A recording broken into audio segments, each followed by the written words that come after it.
I heard the doubters. They are quick to point out that Zimbabwe ranked 11th, Scotland 14th, Nepal 18th, and Italy 26th. But they never mention that England ranked number 2. Blunder Factory, however, believes. Shea Ho believes. Lawrence Rowe believes. Michael Clark, the former Australian captain, believes. And more cricket fans in the world are believing, because winning brings confidence. And the more confidence you have, you develop the habit of winning. I ask you tonight, do you believe? Hello, everyone, and welcome to the #1 cricket channel in the Caribbean as we look back at West Indies' comprehensive and clinical defeat of previously unbeaten Zimbabwe in the 2026 T20 World Cup. Joining me this evening is our longtime analyst, Andre Douglas, who, because of the cold in New York, did not go to the match today and did not go to school today and have watched the entire match and will be able to analyze it with us. Thank you all for tuning in. Please remember to join the Cricket Forum Members Club on Patreon and join the discussion. Good evening, Andre. Welcome to the show. Good evening to you, Carlton, and hello to your viewers all over the world, wherever you may be. Thank you very much, Andre. Shimron Hetmyer and Ravmon Powell produced the perfect batting partnership. They added 122 runs for the third wicket of 52 deliveries. The lower order then hit 8 sixes of the final 28 balls to propel West Indies to 254 for 6 of their 20 overs. Then it was the turn of Gudakesh Motie and Akeal Hosein. Gudakesh Motie in particularly bowled a dream delivery. Some say that Akeal Hosein one was just as good as Gudakesh Motie. I won't try to put the two West Indies spinners and let them compete. I just want to say between them, they picked up 7 wickets for 56 runs from the 8 overs as West Indies beat the previously unbeaten Zimbabwe by 107 runs to go top of the Group X with a net run rate of 5.38, above that of South Africa of 3.80. India tonight, and probably now it's morning in India, they are a bit worried. Andre, what's your overall view on the West Indies performance today before we go into what Blunder Factory said before the match started and what Shea said after the match? Yes, I thought it was a very, very magnificent victory by the West Indies. It was, you could see that they had a lot of confidence. It was very clinical, and they played really well as a team. Each person played their role well, and you had contribution right throughout in both bat and ball. And for the most part, they fielded really well. So it was a really great execution on the part of the West Indies. Yes, it was indeed a great execution on the part of the West Indies. What stand out to you, Andre, in that match today? The thing that stood out mostly to me is the way that our batsmen, the way that they run between the wickets. It's the first I've ever seen in probably the past 10, 15 years. West Indies actually making improvement in terms of rotation of strike. And not only rotation of strike, but the way they did it in terms of partnership. When Hetmyer and Ravmon Powell was batting, when Ravmon Powell came to the wicket and Hetmyer was going, Powell kept on getting Hetmyer the strike because to get himself in. And also, you know that Hetmyer is a very, very good player of spin bowling. So I really love the fact that they played well as a team. They read the game really well, and they executed well in terms of running between the wicket and the game awareness, the game situation. Hetmyer knows that Powell is probably the better player of fast medium bowling. So when Powell became set, Hetmyer returned the favor, gave Powell the strike. So it was really, really great teamwork right throughout, both in terms of the batting and also in terms of the fielding and in terms of bowling. So it was a really well planned, really well executed performance by the West Indies team. Yeah, I made a point that it was a perfect batting partnership. Maybe nothing is perfect, but it encapsulates what I was trying to make, because I was doing a watch along and I made a point and I put up a video since then, which I edit out of the watch along, that when Powell came to the crease, Hetmyer was going great gun. And he tries best not to starve Hetmyer of the strike. And by just, I use the word tip and run. There was one particular ball that was bowled from, I think was Kremer, the leg spinner, and it was a big booming leg break. And he just came on the front foot, and you could see how he just flattened the hand off the bat and allowed the ball to just drop in front of him, and they just went through for the single. And Hetmyer was able to hit the very next ball for 6. And I thought that was brilliant. And so I made the point that at that initial stage, Powell did well not to stifle Hetmyer of the single. Now, I have a different perspective of it. I think that when Hetmyer reached about 50 or 60, he began to tire. And so he recognized that he was tiring. So now he was saying, oh, over to you, Powell, I'm going to stay here with you. I'm going to give you the strike. So let me knock it around in the gap. And so you took the strike. So that was my view on it. I think it was absolutely brilliant.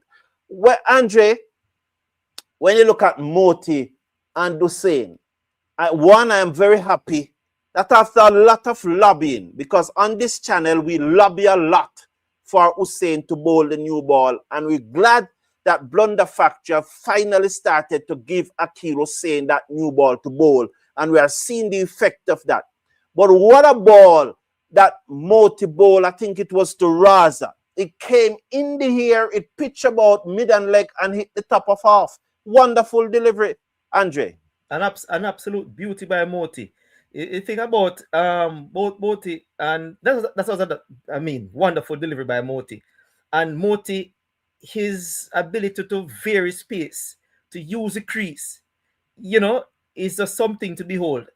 Motie bowled brilliantly today, and the wicket it's not as if the wicket was spinning a great deal, but he was able to find that little bit in terms of that little bit of turn. He bowled at the right pace. The wicket was a little bit slow, and he bowled at the right pace, so he extracted the little that was in the pitch. And both himself and Akeal Hosein bowled beautifully today. Thank you very much, Andre. Now I'm gonna play 2 clippings from. I think he's the greatest showman that ever coached the West Indies team. There's a lot to enjoy about Blunder Factory.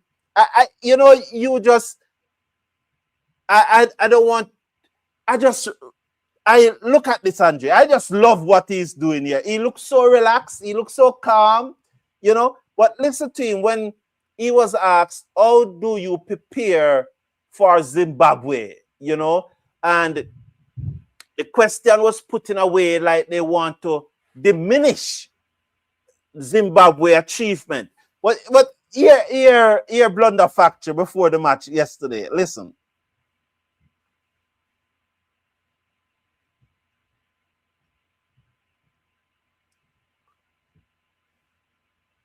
Well, I'm hearing him, Andre. I'm not. You see, how do we play a game like this? Who said Zimbabwe not? Let's go from the beginning because you're really. First of all, I must big up yes, my barber, Shimron Joseph. Gave me a nice little haircut, make me look fresh for you all this afternoon. You see, how do we play a game like this? Who said Zimbabwe not supposed to be here? A lot of people say West Indies is not supposed to be here either. I think when you're in a World Cup, you got to respect every opposition, and that's what we've been doing. That's what I encourage my guys to do: respect the opposition, but believe in yourself, believe in your processes and your execution. So tomorrow we approach it the same way like we'd approach a game against India or Australia or wherever, you know. Like us, they are very confident. They are playing some good cricket. And I think I've said it before, you know, T20 is a format that brings teams closer together. There's no cut. You got to be. But Andre, a showman, Andre, is a real, genuine showman. And there's a lot of credit to him, man. And he spoke about Shamar Joseph, man. Blunder Factory is the best thing, Andre. Yeah, he's always a very, and he seemed pretty relaxed there, you know. And you could see that, you know, he had a lot of confidence in the team, and I think that confidence, you know, is really being displayed on the field. Yes, a lot of charisma too, you know. And I love the way that he pushed back at the Indian reporters who probably are still hurting from yesterday. Massive defeat, and probably are even hurting more at this moment, trying to diminish the achievement of Zimbabwe reaching that stage of the competition. I love how he pushed back at them. Absolutely. I think Sammy is a good ambassador for the game. He's a good ambassador for West Indies cricket. You know, that you cannot take away from him. You know, he has always been that type of person. You know, even though we know that he wasn't the most talented of cricketers, but one thing you could never take away from him is his ability to actually to get a team together, to let them gel. So he has good charisma, and he's a really, really good ambassador for the sport. Yes, man. He has a lot of charisma, man.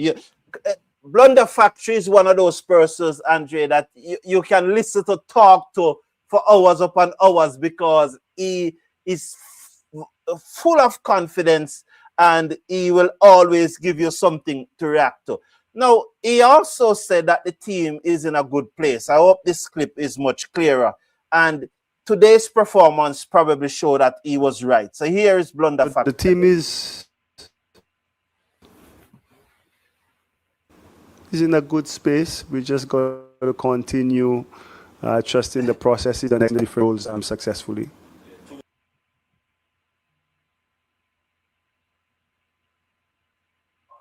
I don't know what's going on here, you know. I don't know what's going on here, Andre, but he did say that the team is in a good place, and that is being shown on the field, Andre. Absolutely. From the get-go. Andre, are you hearing me? Yes, I'm hearing you. I'm hearing you. Are you hearing me? I'm hearing you. Yes, man. Go ahead. Yes, from the get-go, you could see the sort of confidence from the very first game. And, you know, I think they're just, you know, they're growing from strength to strength. And I think that's a big part of any team sport. The confidence, once you're confident, and you see you're confident, and they're backing their abilities. And I think each person is playing their role pretty well. And right now, West Indies is a dangerous team as a result. Very, very dangerous team. Yeah. I made a point today, Andre. And Mrs. Brown said that she heard it, and she heard it loud and clear. When the team is not doing well, we held Blunder Factory to account. Now, there are some persons who support Blunder Factory and even go as far as to say he's not responsible for the performance of the team. Now, if he's not responsible for the performance of the team when the team is doing poorly, those persons cannot now come and say that Blunder Factory is the man that is doing it. You and I can say that, Andre, because when the team is doing poorly, we held him accountable. Now that the team is doing well, we can praise him, and no credit should be too big to give to Blunder Factory at this time. He deserves every credit that is coming his way for motivating this team and getting this team to execute, Andre. No praise can be too big for Blunder Factory. No praise can be too big, because, you know, he took the flock, you know, when they did poorly. So now that they're doing well, he has to get the credit. And the fact that, as I said, I've seen improvement in this team in this World Cup, where the running between the wickets is concerned. as I said, it's the first time actually seeing improvement in that regard. And that you must attribute that to the coaching of Darren Sammy, right? Yes. So you have to give him the praise, because when we're feeling, I mean, he actually take, everybody's down on his back. So now that he's doing well, he must be given the praise, and all respect to Darren Sammy. Gives him his praise, his flowers. Andre, in today's match, there were only 36 dot balls in the West Indies innings. So you are correct when you are saying that you have seen the improvement between the running between the wickets. We recalled before the team played any match in South Africa earlier this year before the World Cup. In his media briefing before the South Africa series, Blunder Factory had said that you have seen in the guys an intensity that you have never seen before. Following those 2 defeats to South Africa, persons were wondering, what is he talking about? He's such a poor judger. Now, after the defeat to Afghanistan, the warm-up match in the World Cup, he said that he have seen something in the guys' them eyes, that he have never seen before. Albeit, Zimbabwe ranked 11th, Scotland 14th, Nepal 18th, and Italy 26th. You can only beat who is in front of you. And if we have lost those matches, we'll be going in hard on him. So we have won them, so he must get the praise. And 36 dot balls in an innings is a big, big improvement, Andre. I agree totally with you on that. Yes, and not only have we won those games, irrespective of yes, they are so-called minnows and they're ranked below us. But the fact that we have been very, very clinical in winning in those games. I mean, we have played 5 matches and we have won 4 of the 5 matches. We have managed to bowl out the opposition, and we took 8 wickets against Nepal. So not only have we won the matches against those teams, we have won them very clinical, and we have to also bear in mind that those teams have been very, very competitive for the most part. You realize that Nepal could have won against England, and a lot of those games were, Italy gave England a good run for the money also. So the fact that we have won, but not only have we won, but won very clinical, it shows that we are playing some really, really confident and good cricket. Yes, and just recently in 2022, Scotland beat us at the World Cup. So a win is always a win. Now, right. Shea Hope, our captain, he was asked about the game today after making 254, and he basically said that it was a perfect game. It was a complete game, as you see on the thumbnail. Let's hear what Shea Hope has to say about the game today. There's always ways and areas that you can find to improve, but when you get 250 plus on the board in a T20 game, then you must be happy as a batting unit. And then with the ball being as clinical as we did in that, especially in the middle phase and power play. So I would call it more of a complete game for us, but if you want to be picky, there's always areas that you can improve. Yes, so Andre, there's a captain saying that it's a complete game, but if you want to be picky, there are areas that we can improve. Majority of us would agree that it's a perfect game. But Andre, if you are to be picky today, what you did not like today, what area do you think we could have improved on today, Andre? I think if I was to be very critical of the team, I think in the area of the fielding, the ground feeling, I mean, the catching was pretty much spot on, but the ground feeling, I realized that they were a little bit off at times where the ground feeling is concerned. They let a few balls pass through them, so if I was to be very critical, it would be the ground feeling. Okay, Andre. As you talk about the catching was brilliant. I remember in particularly Shamar Joseph, who is catching everything inside. There was a ball that go outside the stadium. It went so high that it went outside of the stadium, and he was still able to hold on to that catch. So I think it was brilliant. Now, Shamar Joseph, 3 overs went for 35 runs. That is one of the areas I think that we could be looking tighter on. you know, and as I said, as the captain said, it was a complete game, you know. But at the end of that interview, he said, if you want to be really picky. So I'm trying to be picky here and just to see how we could have improved. When Shamar went for almost 12 runs and over, and Jason Holder went for almost 9 runs and over.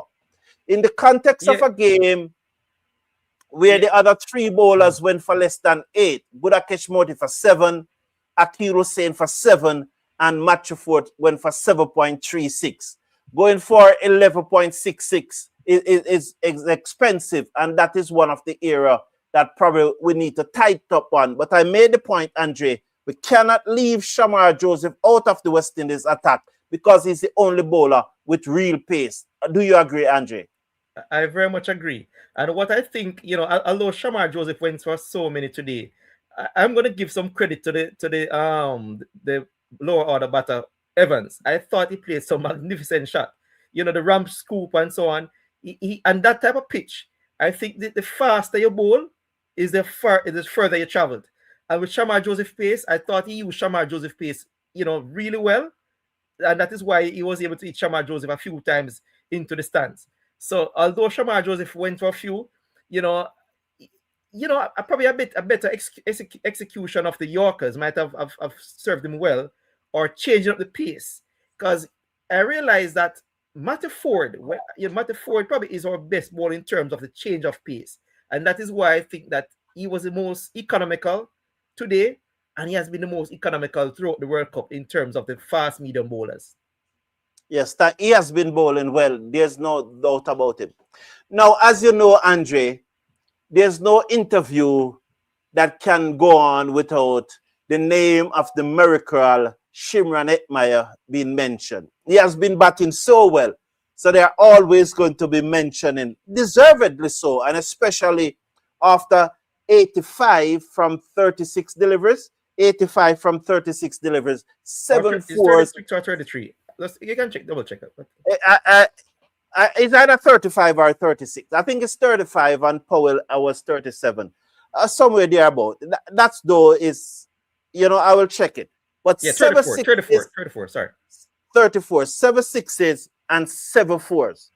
And honestly, they asked the captain about Shimron Hetmyer. Here is what our captain has to say about the fantastic Shimron Hetmyer, who have simply started to bat more than 10 deliveries. Well, he's a quality player, and the way how he's batting, I think sometimes he's kind of wasted down the bottom in the innings. He's such a good player. He can bat in all situations, spin, pace, and to utilize him in that phase, and he comes out and plays with that freedom that we wanted to play with. So he's been an asset for us, especially in this tournament. We gave him the role from South Africa, and he's embraced it. He started with a bang, and he's continued with that great form. So happy to see him scoring runs, and everyone supporting him along the way, and giving that team, giving the team a big score for the bowlers to defend. So I'm happy with that. Andre, how do you react to what Shayop said there? He's a quality player. When he used to bat down the order, he was being wasted. Do you agree that he was being wasted down the order? And do you think that number 3 is a correct spot for Shimron Hetmyer? What's your thoughts? I think so. And I've probably never said it on this forum, but I've always thought that Shimron Hetmyer would have been best served at number 3, because I think that he's such a quality player.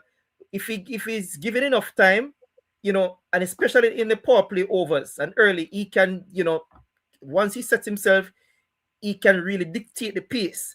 And he has such an array of strokes that he can really destroy the bowling once he's set and he plays himself in. So Shimron Hetmyer, I thought that number 3 is probably the best position for him.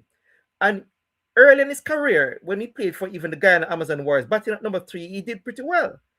I thought that he was pigeonholed into a lower order into the IPL, and I thought that his talent was a little bit wasted, and West Indies was probably sucked into that. And have him batting a bit lower. But I think the best position for Shimron is to bat at number 3. Especially when he gets in and the spin comes on, he will destroy any spin anytime all over the world. Boy, I saw he hit 2 6s today. Well, he hit 7, but there were 2 6s in particularly, which hit the toe end of the bat, but they still went out of the ground. As simple as you see him, Andre, he's a very, very strong bloke. Yes, he's a very powerful hitter of the ball. When he hits the ball, it stays hit. You understand? So, and listen, Hetmyer batting at number 3, it doesn't take a lot of time to get himself going. And if he comes early, he makes full use of the power play. And if he bats and he batted today, as we said, batted probably more than 30 deliveries, it's going to be carnage. Right? Yes. So once Hetmyer faces 30 deliveries, it will be carnage. So give him the chance, but higher in the order, and I think you'll find him a lot more consistent. Yes, Andre. We want to hear from the Samson, I think is Simmons, the coach of Zimbabwe. Listen to what he has to say.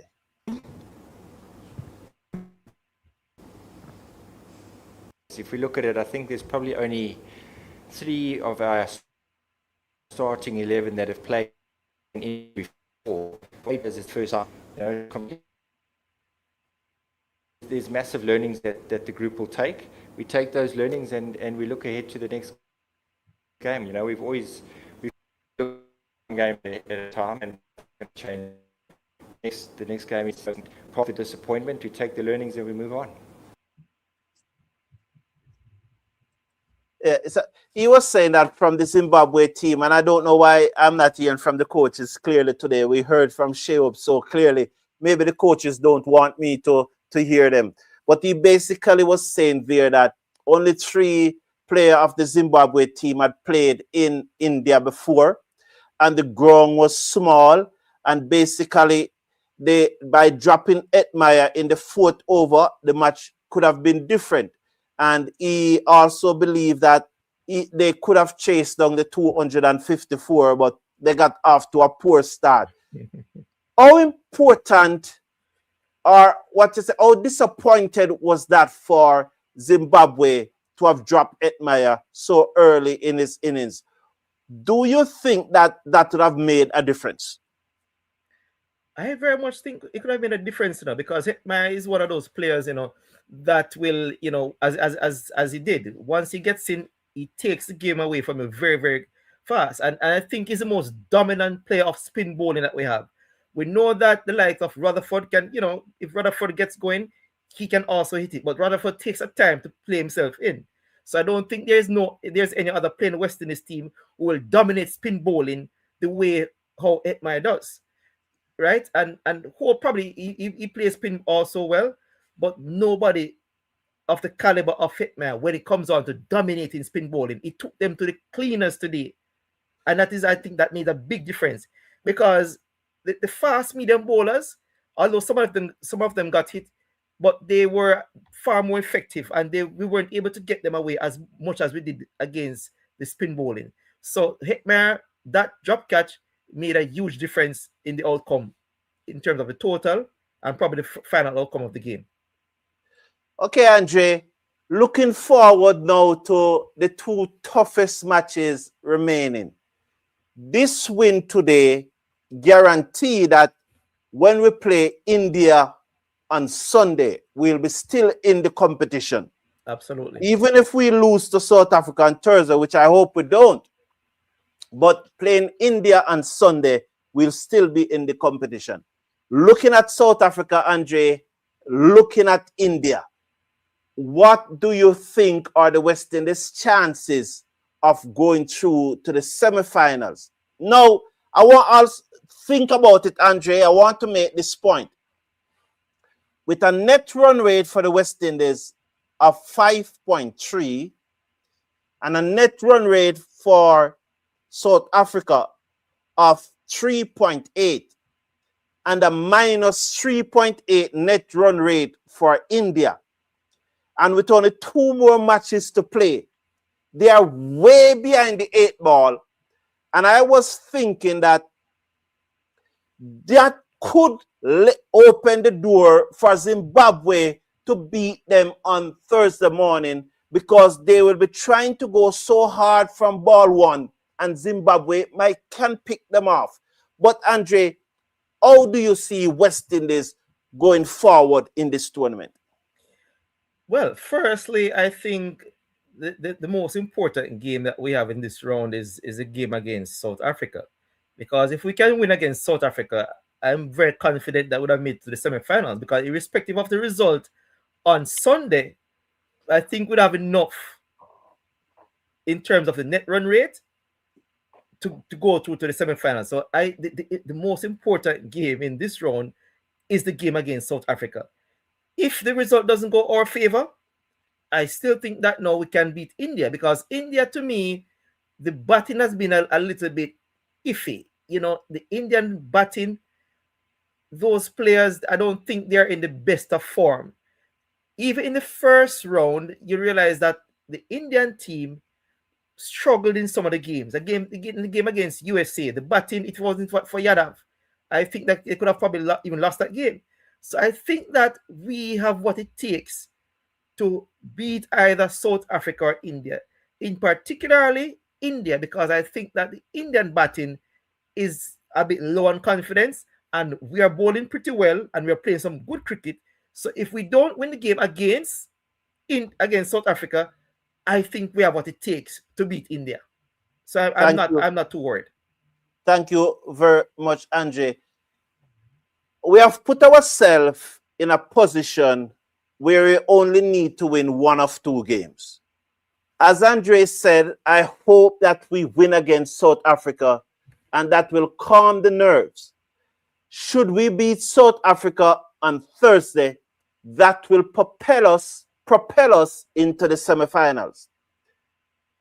If there's a reversal of the results, then we have to beat India on Sunday, depending on what happened between India and Zimbabwe.